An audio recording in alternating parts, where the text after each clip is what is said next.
In this video, I'll show you the differences among although, even though, and though. The word although shows a difference or some kind of contrast in expectations. Although the weather was bad, we had a good time. So the expectation is if the weather was bad, the experience would be bad. But there's a difference or a contrast between this part of the sentence and this part of the sentence.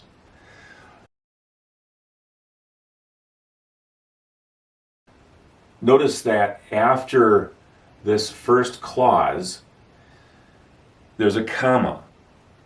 The sentence uses whether as a subject and was as a verb. This becomes a dependent clause.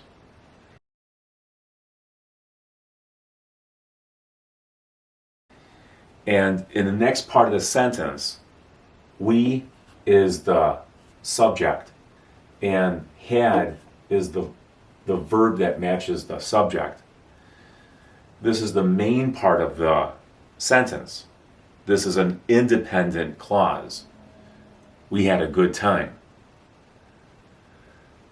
If you change the order of the sentence and begin with this, then it sounds like we had a good time although the weather was bad. So it's important to realize you can start with although, and if you do, there's a comma here at the end of the clause.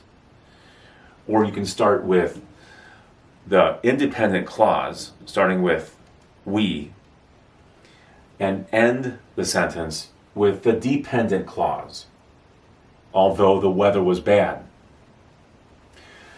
It's possible to add a word like still here to underscore the difference between these two parts of the sentence.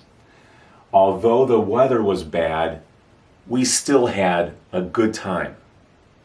It's possible to substitute although with even though.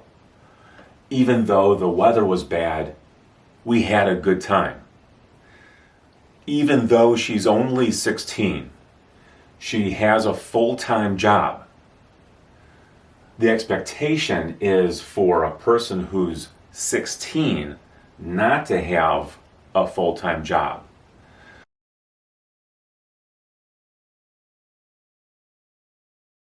So even though is a good choice. You could also use although, or you could use though and just put that at the beginning of the sentence. Though she's only 16, she has a full-time job. The pizza has been out of the oven for an hour. I can add onto this, it's still hot, though. It's still hot, though. The pizza has been out of the oven for an hour. It's still hot, though.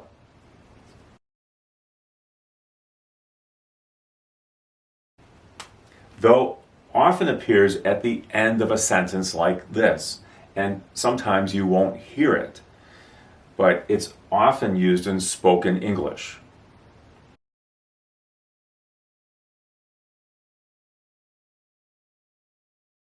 Although this book is old, it's very useful.